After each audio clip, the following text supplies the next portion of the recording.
अस्सलामुअलैकुम, आप देख रहे हैं हैशटैग सियासत और मैं हूं फरफा वहीद। नाज़रीन, आज तीसरा दिन है कि इजराइल और फलस्तीन आमने सामने हैं। हमास की जानिब से किया गया हमला अचानक नहीं बल्कि 73 साल से जारी जुल्म सितम का रद्द अमल है। इजराइल बरसों से मासूम बच्चों पर जुल्म ढा रहा है और औरतों की बेहुरमती भी कर रहा है, साथ साथ मस्जिद अक्सा के तकद्दुस को भी पामाल कर रहा है, जिसके रद्द अमल में अब हमास इजराइल पर रॉकेटों की बारिश कर रहा है, जबकि इजराइल भी अपने दिफा में हमला कर रहा है। अब तक की इतलात के मुताबिक 1100 के करीब कुल अमवात हो चुकी हैं, जिसपे 400 से जायद फलस्तीनी शहीद हुए हैं, जबकि 500 से जायद इजरायली हलाक हुए हैं। नाज़रीन, यहूदियों को बड़ी मनसूबाबंदी के तहत इस खत्ते में बसाया गया था, जिसके पीछे आलमी इस्तेमारी कुव्वतें थीं। उनके क्या मकासद थे और क्या अज़ाइम थे, इस पर बात करेंगे। हमारे साथ साबिक वज़ीर ख़ारजा खुर्शीद महमूद कसूरी साहब मौजूद हैं। बहुत शुक्रिया खुर्शीद कसूरी साहब, आपने वक्त निकाला।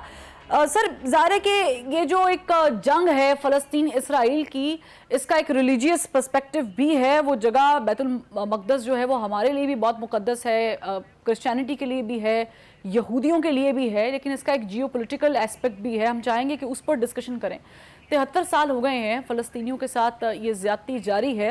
अक़वाम मुत्तहिदा में इस पर एक रेजोल्यूशन भी पास हुई थी, उस पर अभी तक, यानी इतने साल हो गए, अभी तक अमल दरामद नहीं किया गया है। आपको इसकी बुनियादी वजह क्या लगती है? अक़वाम मुत्तहिदा तो इंसानी हुकूक की खिलाफ वर्जियों पर बड़ा बोलते हैं, बात करते हैं, लेकिन इस पर खामोशी क्यों? देखिए, बात यूँ है, एक तो यह है कि 70 साल से नहीं, ये 100 साल के करीब हो गया। एक पहला हुआ था ये बैल्फोर डिक्लेरेशन, बिल्कुल, ये 20th सेंचुरी की बिगिनिंग में हुआ था। 100 साल से ज़्यादा हो गए। पहला जख्म वो लगा था और जिसमें उन्होंने इसको ऐसे डिवाइड किया था जैसे किसी के बाप की जागीर हो, मतलब बिल्कुल जिसको केक काटता है इस तरह उन्होंने काट दिया था। सारे मिडिल ईस्ट का फैसला कर दिया था। ये ब्रिटिश मैंडेट था। तो अब उसे पॉइंट ये है कि चलें, उसके बाद कहानी आगे चलते हैं। फिर यूनाइटेड नेशंस ने एक फैसला किया जिसके धज्जी उड़ा दी इसराइल ने। उसके बाद वॉर हो गई। मैं कूजे में दरिया उसको कोशिश कर रहा हूँ, समंदर को। फिर वॉर हुई 67, बहुत बुरा हशर हुआ अरब फौजों का। फिर 73 में अरबों का ऑनर मिस्र और शाम ने बहाल किया। जब उन्होंने अक्टूबर जंग, आज से पूरे 50 साल पहले उन्होंने हमला किया अनवार उस-सादात की फौज ने, और वहाँ हमला करके इतना बुरा हाल इजराइल का हुआ कि इजराइल को खतरा था कि उसको इसमें बहुत हजीमत उठानी पड़ेगी। तो अमेरिका से उसने इल्तजा की, और इल्तजा की ज़रूरत भी नहीं थी, ऐसे मौके पे अमेरिका वैसे ही हाजिर हो जाता है। उन्होंने इनके लिए ज़बरदस्त मिलिट्री सपोर्ट भेजी। नतीजतन उसके बाद कैंप डेविड अकॉर्ड्स हो गए। कैंप डेविड अकॉर्ड्स में भी कुछ फैसले हुए थे पैलेस्टीनियन स्टेट के बारे में। उसके बाद हम आ जाते हैं ऑस्लो अकॉर्ड।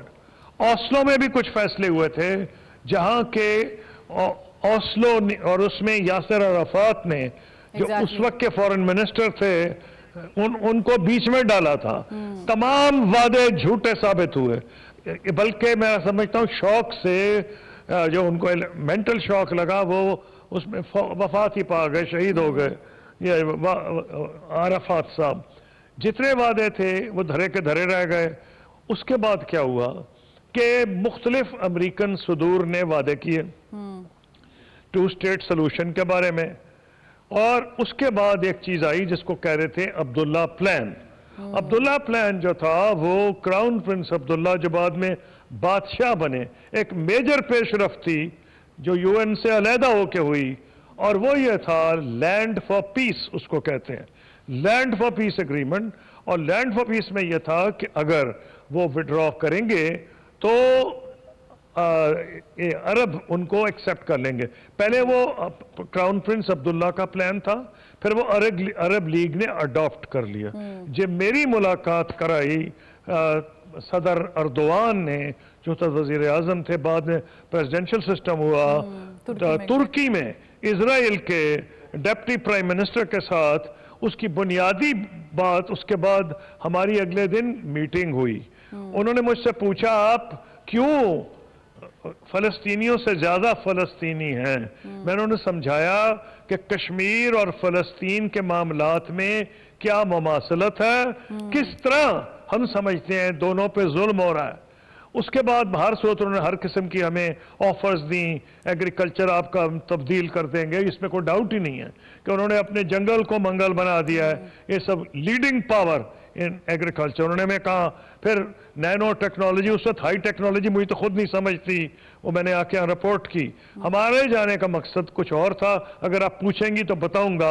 वो ये था कि मकसद ये पूछना चाहती हूँ, और ये भी कि ज़ाहिर है आपने बिल्कुल ठीक कहा कि इसकी तो पूरी हिस्ट्री जो है वो 100 साल से जायद अगर हम कहें तो चलती आ रही है, लेकिन ज़रा हमने 1948 से इसको कैलकुलेट करना है क्योंकि आबादकारी तब की गई थी। अच्छा, मेरा सवाल ये है कि जब 1948 में बरतानिया निकला है और फिर यहाँ यहूदियों को फ़लस्तीन की सरजमीन पे आबाद किया गया, लेकिन उसका फैसला नहीं किया गया। इट्स जस्ट लाइक जैसे कश्मीर का फैसला अब भी पेंडिंग है और वहाँ पर भी पाकिस्तान गो के आवाज़ उठाता है, लेकिन जुल्म व मजालिम भारत की तरफ से उस सरजमीन पर भी जारी हैं। ठीक वैसे ही जहाँ जब हम इजराइल और फ़लस्तीन का तनाज़ा डिस्कस करते हैं, ये बरतानिया ने जब भी कोई जगह छोड़ी है आफ्टर वर्ल्ड वॉर 2, तो उसने ये तनाज़े हल क्यों नहीं किए? इसमें उनका क्या फ़ायदा है कि वो फ़लस्तीन का मामला हो या इधर का मामला हो, वो तनाज़ा छोड़ के चले जाते हैं? देखिए, इसको आसान ना बनाए, इसको अगर समझना है। क्या आपका ख्याल है बरतानिया खुशी से इंडिया से गया था? आप तो कश्मीर का जिक्र कर रही हैं। पहले एक नेवल रिवोल्ट हुआ था बॉम्बे में, उसके बाद उनको यह डर था सेकंड वर्ल्ड वॉर के बाद उनकी ताकत खत्म हो गई थी, अमेरिका राइजिंग पावर था। इंडिपेंडेंस पाकिस्तान इंडिया की 1948 में होनी थी। माउंटबेटन को भेजा गया इसलिए कि 1 साल पहले करो। 1 साल पहले जब किया तो उसमें इतना कत्लो गारत हुआ। वजह क्या थी? बरतानिया निकलना चाह रहा था, वो इसमें अब इतनी ताकत नहीं रही थी कि वो पुरानी इंपीरियल पावर के। तो बात सिंपल है, यूनाइटेड नेशंस का एक रोल था। यूएन अनफॉर्चुनेटली पहले दिन से ये जो वीटो पावर है, पहले कश्मीर पे हमें अमेरिका सपोर्ट करता था, बरतानिया सपोर्ट करता था, फ्रांस सपोर्ट करता था, लेकिन जो था रूस हमारी मुखालफत करता था। तो अब अमेरिका जो है चुप रह गया, चीन हमारे साथ खड़ा रहा है। अब पॉइंट उसमें यह है कि ये पावर्स अपने इंटरेस्ट को देखती हैं। पाकिस्तान की भी खारजा पॉलिसी का यही लेसन है कि अपने इंटरेस्ट देखें। अब आप वापस आ जाए फलस्तीन पे, क्योंकि आज जो हो रहा है मेरे ख्याल में ये एक ऐसा इवेंट है जो कि दुनिया की तारीख बदलने के मुतरादिफ होता है। 9/11 का जो नतीजा निकला, अच्छा बुरा, बल्कि बुरा ही निकला, वो सबके सामने है। अमेरिका के लिए भी बुरा निकला, इराक तो और उनका तो बुरा ही हाल हो गया, और अफगानिस्तान का, लेकिन उनका भी बुरा निकला नतीजा अमेरिका के लिए। अमेरिका को भी इससे सबक हासिल करना चाहिए, जरूरत से ज्यादा अपनी टांग ना उड़ाए, क्योंकि जैसे पहले बरतानिया एक डिक्लाइनिंग पावर था, आज अमेरिका सोल सुपर पावर नहीं रहा। मैं मानता हूं आज भी बहुत बड़ी इकोनॉमिक और मिलिट्री पावर है, और शायद single most important economic military power है। लेकिन आज हुआ क्या है? एक तरफ वो साउथ चाइना सी में चाइना से उलझ पड़े हैं, एक तरफ यूक्रेन में रूस से उलझ पड़े हैं, ऊपर से उन्होंने बेड़ा यहां भेज दिया है। इसलिए अमेरिका एक हद से ज्यादा इसमें रोल अदा नहीं कर सकता, ये जो बेड़ा भेजा गया है। लेकिन इस पे करंट सिचुएशन जो है उसको भी कसूरी साहब डिस्कस करेंगे। मुझे ब्रेक का कहा जा रहा है, ब्रेक से जब वापस आते हैं तो जो अभी ये 3 दिन कशीदगी चल रही है, क्या इसका कोई हल निकल सकता है? और जिस तरीके से इन्वॉल्वमेंट वेस्ट ने भी कर दी है इसके अंदर, तो उस पे उसके बाद फिर जो हमारी OIC की कंट्रीज है उनका क्या रद्द-ए-अमल होना चाहिए, जो है वो सही है नहीं है, इस पे कसूरी साहब की राय जानेंगे एक ब्रेक के बाद।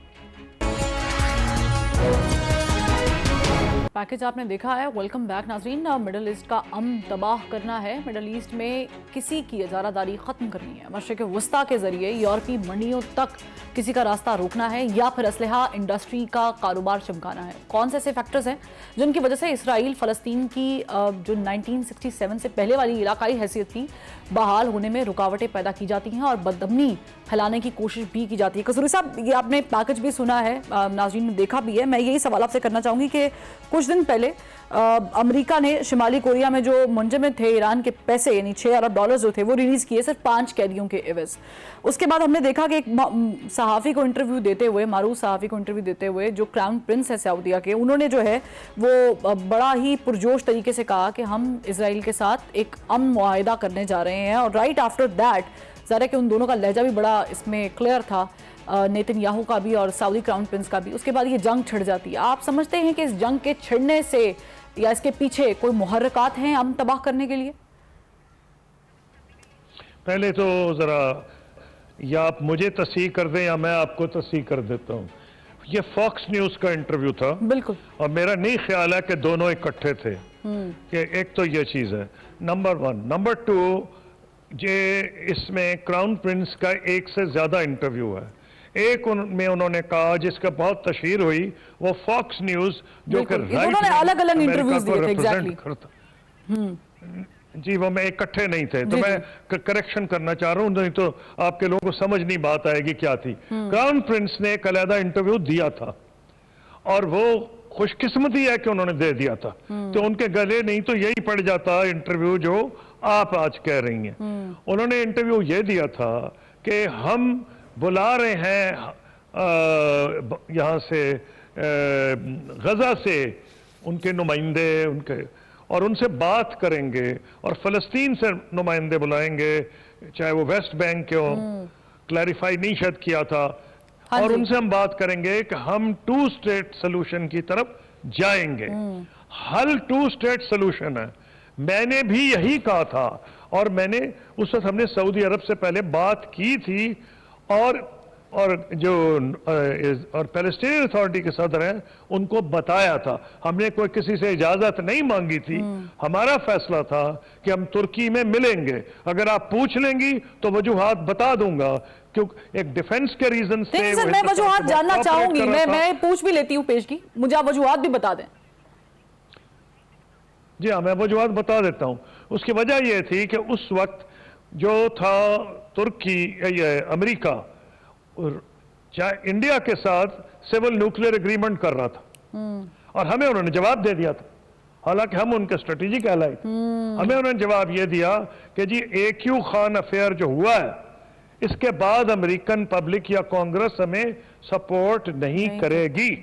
हमने अपना तज्जिया at the highest level in Pakistan, civil and military, ये फैसला किया कि इस मामले में अगर कोई सबसे बड़ी हमारे रास्ते में हर्डल है, वो क्या है? वो है Israeli lobby in the United states. तो ये फैसला किया गया कि एक जेस्चर किया जाए कि अगर कि पाकिस्तान के साथ भी अमेरिका वो करे एग्रीमेंट जो इंडिया से कर रहा है, जिसमें अमेरिकन जूइश लॉबी मुआविन साबित हो सकती है। नंबर 2, ऐसे वेपन्स दिए जा रहे थे क्योंकि हम अमेरिका के इत्तेहादी थे। अमेरिका जो हमें वेपन्स देता था, इंडिया को वो वेपन्स उस वक्त नहीं दे रहा था। वो इजराइल उससे ज्यादा सोफिस्टिकेटेड वेपन्स इंडिया को दे रहा था। प्रोवाइड कर मेरा मकसद था एक किस्म की मीठी धमकी, यानी उनको मिलके कहना कि हमसे ज्यादा पंगे ना लें, लेकिन एक डिप्लोमेटिक तरीके से कि भाई हमने ये जो हमारा वेपन्स प्रोग्राम है ये इंडिया स्पेसिफिक है, आपको कोई घबराने की जरूरत नहीं। और हमने रेंज बताई अंडमान आइलैंड्स। अंडमान आइलैंड्स जो है वो ज्यादा दूर है compare to Israel from Pakistan. Message is clear, Israel को पता है, इसलिए पाकिस्तान से ताल्लुकात भी अच्छे करना चाहता है, और अगर ऑनरेबल तरीका हो तो पाकिस्तान के मफाद में है कि ताल्लुकात करें, लेकिन ऑनरेबल होना चाहिए। और वो कीमत हम अदा करने को नहीं तैयार थे। जब मैं गया तो उनसे तुर्की के सदर ने अरेंज कराई मीटिंग, और फिर फैसला हुआ कि जी हम क्या कहेंगे मीडिया को। मैंने उनका यह ख्याल था कि जो मैं वहां गया हूं तुर्की के सदर कहने पे, और हम उनकी मदद चाह रहे हैं सिविल न्यूक्लियर एग्रीमेंट पे जूइश लॉबी से, अमेरिकन जूइश लॉबी से, तो हम उनकी बात मान जाएंगे। मैंने उनको कहा कि हम इसलिए आपको मिल रहे हैं कि आपने गजा से विड्रॉ किया है। उन दिनों में उन्होंने विड्रॉ किया था। अगर अब ये दोबारा आप जाएंगे तो आप देखिएगा कि ये खैर दुनिया के अमन के लिए अच्छा नहीं, बेचारे फलस्तीन की मरेंगे, इजराइल का भी बुरा हाल होगा। ये निकले थे गजा से उस वक्त। तो हमें मौका मिला कि सारी इस्लामी दुनिया, मुस्लिम दुनिया, अरब दुनिया मुबारक दे रही थी कि बहुत अच्छा हो गया है, ये वहां से निकल गए हैं। तो हमें एक मौका मिल गया इनको मिलने का, और वहां मैंने फिर ये कहा कि हम आपको अरब लीग का जो प्लान है, Abdullah plan, crown Prince Abdullah plan, land for piece, अगर आप निकल जाएं तो हम with other Muslim countries and Arab league आपको एक्सेप्ट कर लेंगे। जिस पे उनका मुंह लटक गया कि उसकी वजह बड़ी वाज़ेह है। पाकिस्तान की कोई हुकूमत जब तक पब्लिक ओपिनियन तैयार ना हो, हमारे यहाँ कोई बादशाह नहीं, कोई फैसला नहीं कर सकता, पब्लिक ओपिनियन को लेके चलना पड़ता है। तो उनको हमने ये कहा कि भाई अगर आप करेंगे तो हम अपनी पब्लिक को समझाएंगे कि भाई अगर सऊदी अरब भी तैयार है मैं कसूरी साहब माजरत चाहूंगी कता कलामी की, आपने बड़ी बड़ी अच्छी बात डिस्कस की है, टाइम की कमी है, मैं सवाल एक आखिरी इसी से लिंक कर लेती हूँ। इस वक्त जो पाकिस्तान की पोजीशन है, क्या पाकिस्तान इसमें इसी तरीके से अब्दुल्ला प्लान के तहत या किसी और प्लान के तहत कोई किरदार अदा कर सकता है इस खित्ते में टू नेशन को लेकर, इस आइडियोलॉजी को लेते हुए कोई अमन पैदा करने के लिए? देखिए, माजरत से कहूंगा आपको, हमने अपने हालात खुद खराब किए हैं। हमारी फॉरेन पॉलिसी उस वक्त कहां थी? कोई हफ्ता नहीं होता था कोई ना कोई इस्लामाबाद में लैंड कर रहा होता था। हमारी मईशत कहां थी? हम तो चीन और अमेरिका की एक जमाने में उनके दरमियान रोल अदा किया करते थे।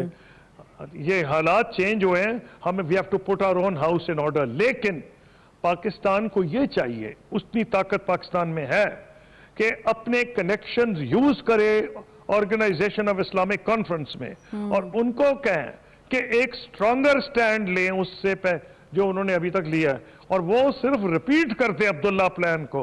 इसकी सऊदी अरब मेरे ख्याल में मुखालिफत नहीं करेगा, क्योंकि इसकी बिगिनिंग को, ये सारी बात सीक्रेट होती है। क्राउन प्रिंस ये जो मोहम्मद बिन सलमान है, लकीली ये रिकॉर्ड पे कह चुके हैं। इन्होंने कहा है कि जब आप फॉक्स न्यूज का इंटरव्यू कोट कर रही थी, तो मैंने आपको दूसरा इंटरव्यू याद कराया था कि हम समझाएंगे कि अरबों को कि आप हमको छोड़ नहीं, फलस्तीनियों को हम आपके राइट्स मनवाएंगे और इजरायलियों को समझाएंगे। तो अब वो मैं अगर पाकिस्तान इनिशिएटिव ले इस वक्त और कह के जी अब्दुल्ला प्लान को आगे लेके चलें और बात करें, तो एक तो सऊदी अरब की पोजीशन भी बेहतर हो जाती है, ठीक, और तुर्की जो है वो कलीदी रोल अदा कर सकता है, इसमें कोई डाउट ही नहीं। कलीद, और उसकी इतनी पावरफुल मिलिट्री है कि वो नेटो का मेंबर है। और आपको मैं याद कराना चाहता हूं कि जब ह्यूमन राइट्स की वायलेशन इजराइल कर रहा था, शायद गजा में ही कर रहा था, तो उन्होंने जहाज भेज दिए थे अपने, हम इस ब्लॉकेड को तोड़ेंगे। बहुत शुक्रिया कसूरी साहब, वक्त की किल्लत है, मैं माजरत चाहूंगी, लेकिन हमने इसको डिटेल में डिस्कस किया है। नाजरीन, लबे लुबाब ये है कि अरब कंट्रीज को भी एक मौक़िफ़ रखना पड़ेगा। जिस तरीके से वेस्ट कंट्रीज ने, खास करके अमेरिका ने हिमायत की है इजराइल की, इसी तरह फ़लस्तीन के साथ भी मुस्लिम ममालिक को खड़ा होना पड़ेगा, और इसके ऊपर एक बाकायदा स्ट्रेटेजिक प्लानिंग करनी पड़ेगी, एक लाहेअमल तैयार करना पड़ेगा कि किस तरीके से ये टू स्टेट सोल्यूशन जो है वो निकाला जा सके। बहरहाल एक ब्रेक लेते हैं, ब्रेक से जब वापस आएंगे तो डिस्कस करेंगे आज होने वाली supreme court practice and procedure bill की समाअत। वेलकम बैक नाज़रीन, आज सारा दिन सुप्रीम कोर्ट में प्रैक्टिस एंड प्रोसीजर बिल की समाअत जारी रही, मगर खातिर ख्वाह नतीजा निकले बगैर कल तक की समाअत मुलतवी कर दी गई। Supreme court practice and procedure bill ऐसी तरमीम है कि जिसने अदलिया और पार्लियामेंट को आमने सामने ला खड़ा किया। पीडीएम की साबिका हुकूमत ने प्रोसीजर बिल में क्या कानून साजी की थी, इस पर एक खुसूसी पैकेज है, इधर देखिएगा। Court practice and procedure act के मुताबिक सोमोटो लेने यानी किसी भी वजह, मामला या अपील के लिए चीफ जस्टिस और 2 सीनियर तरीन जजेस की कमेटी फैसला देगी। आइन के आर्टिकल 184(3) के इस्तेमाल का कोई भी मामला पहले मज़कूरा कमेटी के सामने रखा जाएगा, और 184(3) का इस्तेमाल करते हुए अगर सुप्रीम कोर्ट कोई फैसला देती है तो 30 दिन के अंदर अपील सुप्रीम कोर्ट के लार्जर बेंच के सामने की जा सकती है। अगर अपील की गई तो 14 दिन से कम मुद्दत के अंदर इसे समाअत के लिए मुकर्रर किया जाएगा। आइन के आर्टिकल 188 के तहत नज़रसानी की दरख्वास्त दाखिल करने के लिए एक पार्टी को अपनी पसंद का वकील मुकर्रर करने का भी हक हासिल होगा। कानून में इस बात पर भी जोर दिया गया कि इसकी दफात किसी भी दूसरे कानून कवायद ज़वाबित में मौजूद किसी भी चीज़ के बावजूद नाफिजुल अमल होंगी और किसी भी अदालत, चाहे सुप्रीम कोर्ट या हाई कोर्ट हो, उनके फैसलों पर असर अंदाज होगी। साबिक चीफ जस्टिस उमर अता बंदयाल ने इस एक्ट पर ताहुक्म सानी अमल दरामद से रोक दिया था। ताहम अब chief justice of Pakistan justice Qazi Faez Isa इस केस की फुल कोर्ट समाअत कर रहे हैं। सवाल ये पैदा होता है कि इस कानून के नाफिज होने से पाकिस्तान के अवाम को क्या फ़ायदा है, और अगर इसे कलअदम करार दे दिया जाता है तो आम शख्स की ज़िंदगी पर क्या असर पड़ेगा, या फिर शाहिद खाकान अब्बासी की बात के मुताबिक यहाँ आइन और कानून हुक्मरानों और अशराफिया के लिए बनते हैं, अवाम के लिए नहीं। इस पर बात करेंगे। पैनल में अपना इंट्रोड्यूस करवा देती हूँ। हमारे साथ मौजूद हैं हसन रजा पाशा साहब, chairman executive committee Pakistan bar council. इनके साथ साथ यासीन आज़ाद साहब हमारे साथ मौजूद हैं, साबिक सदर सुप्रीम कोर्ट बार एसोसिएशन। दोनों का बहुत शुक्रिया। मैं हसन रजा पाशा साहब आपसे आगाज़ करती हूँ। मुझे बताइएगा कि आज भी इस केस की समाअत चलती रही है और कल तक ही मुलतवी कर दिया गया है।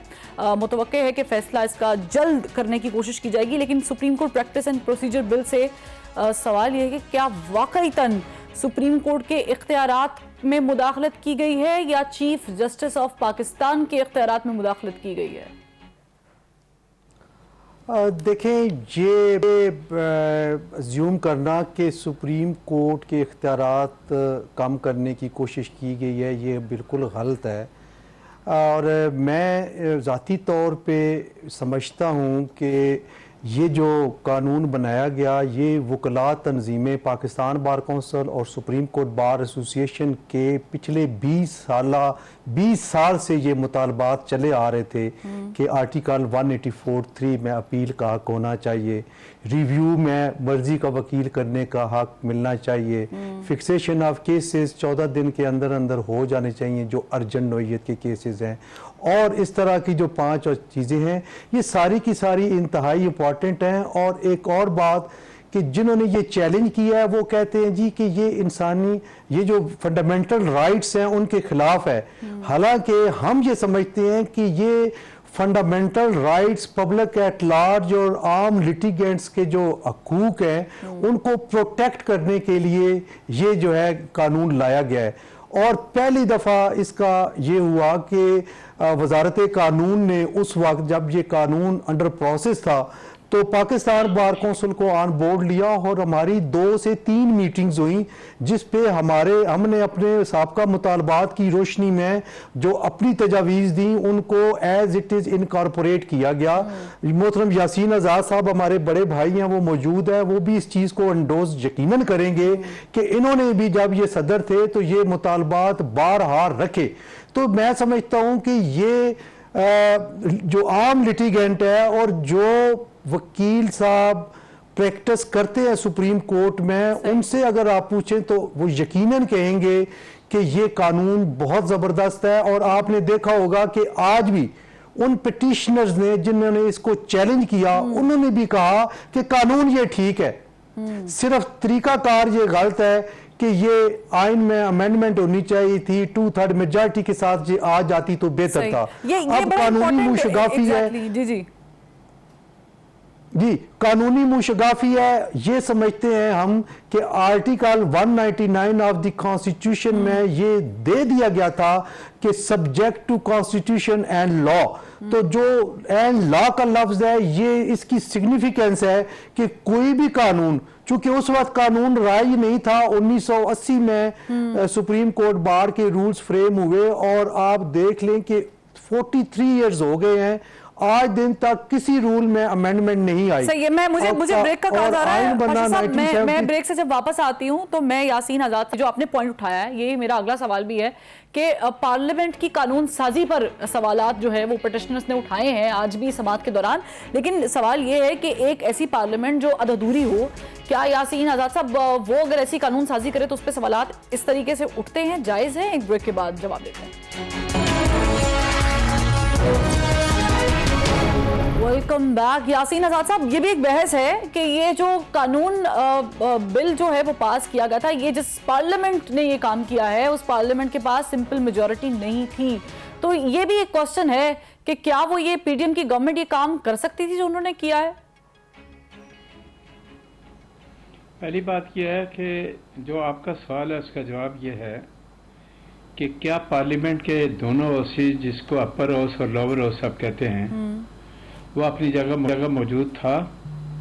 अगर वो दोनों मौजूद थे तो जो भी कानून साजी की गई, आपने देखा होगा कि पार्लियामेंट के दोनों हाउसेज से मुश्तरका तौर पे वो कानून साजी की गई। जिस तरह पाशा साहब ने कहा, बिल्कुल उन्होंने ठीक कहा। मैं भी 11 साल पाकिस्तान बार काउंसिल का मेंबर रहा हूँ। ये डिमांड वकला बरादरी का बहुत पहले था। आपको याद होगा कि किसी ज़माने में सुप्रीम कोर्ट में एक ऐसा केस आया जिसमें कमाल असफर साहब पेश हो रहे थे रिव्यू पिटिशन में, तो वो एडवाइज़र हो गए। तो फिर सवाल ये पैदा हुआ कि एडवाइज़र हो गए तो रिव्यू पिटिशन में वही वकील अपेयर होगा जो मेन केस में था। उसके बाद बड़ी मुश्किल सूरत हाल को हमें फेस करना पड़ा। उनके नोटिफिकेशन की कापी जाके सुप्रीम कोर्ट को दी गई और फिर जाके उनको दूसरे वकील को इस बात की इजाज़त मिली। जहाँ तक इख्तियारात का तल्लुक है, देखें आप और हम एक दूसरे से इख्तिलाफ तो कर सकते हैं, लेकिन आइन के अंदर आइन का आर्टिकल 58B जो था, आपने देखा होगा कि वक्तन फ़क्तन जब भी कोई सिविलियन गवर्नमेंट आती थी तो जो भी सदर पाकिस्तान होता था वो पार्लियामेंट को उठा के 58(2)B के तहत डिसॉल्व कर देता था। लेकिन आपने देखा होगा कि उसके बाद एक पॉलिटिकल पार्टी का हेड जो है वो प्रेसिडेंट ऑफ पाकिस्तान बना। उन्होंने अपने इख्तियारात खुद पार्लियामेंट को दिया, उन्होंने इख्तियारात दिए। अब ऑनरेबल सुप्रीम कोर्ट में रूल्स के अंदर ये बात आपने तय कर दी कि सिर्फ chief justice of Pakistan he bench constitute करेगा। अब सवाल ये पैदा होता है कि मिसाल के तौर पर 184(3) में आप किसी आदमी के खिलाफ कार्रवाई करते हैं और किसी आदमी को लाइफ के लिए डिस्क्वालीफाई कर देते हैं, तो राइट ऑफ अपील इस बंदे को नहीं दिया और honourable supreme court final court है, तो वो आदमी जिसको आपने डिस्क्वालीफाई कर दिया, और एक तरफ आइन का आर्टिकल 10A ये कहता है कि फेयर ट्रायल का मौका उसको मिलना चाहिए, तो अब वो अपील करने के लिए कहाँ जाएगा? ज़ाहिर है कि उसके पास अपील करने का कोई राइट नहीं था। तो ये जो कानून है इसमें राइट ऑफ अपील भी दिया गया, रिव्यू पिटिशन में वकील तब्दील करने की इजाज़त भी दी गई, और पार्टी को इस बात का इख्तियार दे दिया गया कि जो लिटिगेंट पब्लिक है अगर वो रिव्यू पिटिशन फाइल करने चाहते हैं और अपना मर्जी का कोई वकील करने चाहते हैं तो उनका बुनियादी हक था, लेकिन वो बुनियादी हक उस आदमी को फराहम नहीं किया गया था, क्योंकि आपका डिमांड ये था कि वही वकील आएगा जो पहले था। और इसी तरह राइट ऑफ अपील दिया गया। राइट ऑफ अपील में भी ये असूल तय कर लिया गया कि जो जजेस पहले केस 184(3) में सुन लेंगे, अब जब कोई आदमी उस आर्डर को चैलेंज करेगा तो सुप्रीम कोर्ट के वो जजेस जो 184(3) में पहले बैठे हुए हैं वो अपील के अंदर जाके नहीं बैठेंगे, वहां दूसरे जजेस बैठेंगे। तो क्या ये तमाम चीजें इंसानी काजों को पूरा करने के लिए काफी नहीं है? तो जहां हम लोगों के बुनियादी हकूक की बात करते हैं तो बुनियादी हकूक का जो कंसेप्ट है वो यही है कि लोगों को उनका हक मिले आइन के मुताबिक। ये पॉइंट है। जी यासीन आजाद साहब, बड़ा अच्छा पॉइंट आपने उठाया। मेरे पास वक्त की थोड़ी सी कमी है, मैं चाहूंगी यासीन आजाद साहब इस पे भी आप कमेंट करते हैं, क्योंकि हसन पाशा साहब ने कहा कि ये आम आदमी के लिए ठीक है। आप भी इससे अग्री करते हैं? देखें, मैं इस बात को मजीद आगे बढ़ाता हूँ। ठीक है कि 184(3) में कराची बदअमनी केस में ऑनरेबल चीफ जस्टिस और सुप्रीम कोर्ट ने बहुत सारे लोगों के जो लीज प्रॉपर्टीज थी उनको कैंसिल किया। कई सोसाइटियों की जमीन को कैंसिल कर दिया गया और उनको राइट ऑफ अपील नहीं था। वो उनके केसेस हाई कोर्ट में पेंडिंग थे, उनके अंदर स्टे चल रहा था। आप कोई एक सोसाइटी का जिसका आप पूरा सिस्टम तबाह बर्बाद कर देते हैं, उसमें हजारों मेंबर उसके होते हैं, उनको जमीन मिली होती है, उनको प्लाट मिले होते हैं, तो क्या उन लोगों को जब आप राइट ऑफ अपील देंगे, और कल जिन लोगों का जैसा नस्ली टावर को गिराया गया, लोगों की लीज प्रॉपर्टी थी, आप कहीं नहीं जा सके, तो क्या उन लोगों का लीगल राइट नहीं मारा गया कि उनके नाम पे लीज है 3-4 करोड़ रुपया उन्होंने एक फ्लैट का दिया हुआ है, आपने 184 में उठा के पूरी की पूरी बिल्डिंग ही गिरा दी। तो क्या वो उसमें आम आदमी मुतासर नहीं हुआ? हमारा कहना यह है कि आम आदमी सुप्रीम कोर्ट का 184 में जितनी भी कार्रवाई की गई बहुत सारी सोसाइटियां आज भी हमसे अप्रोच कर रही हैं कि हमारी जमीन कैंसिल कर दी गई, हमने लोगों को लीज करके प्रॉपर्टी दे दी गई, हमारे सिस्टम को खत्म कर दिया गया। अब वो मेंबर हमसे कहते हैं कि हमारी जो पैसा वापस करो, हम कहां से करें उसको? बिल्कुल, ये बड़ा बेहतरीन पॉइंट है जो आप दोनों ने उठाया है। मैं दोनों का शुक्रिया अदा करना चाहूंगी, यासीन आजाद साहब और हसन रजा बादशाह साहब आपका भी, क्योंकि ये बड़ा आम सवाल था जो हमने चाहा कि हम पूछ लें कि इससे ज्यादा कि नवाज शरीफ के केसेस को फायदा होगा, जरदारी साहब के होगा, किसी तीसरे बंदे के होगा, ये तो हम बात करते ही हैं, लेकिन आम आदमी को क्या जब अपील का हक मिलेगा तो उसके लिए ये बेहतर साबित होगा या नहीं होगा, उस पर रोशनी डालने की कोशिश की। और यकीनी तौर पर अगर कुछ चीजें गलत हैं सोसाइटी में तो कुछ चीजें कानून के जरिए बेहतर की जा सकती हैं, लेकिन ये आने वाले वक्त में पता चलेगा कि इसका फैसला जो फुल कोर्ट है वो क्या देते हैं। बहरहाल कल फिर मुलाकात करते हैं नाजरीन, अल्लाह हाफिज।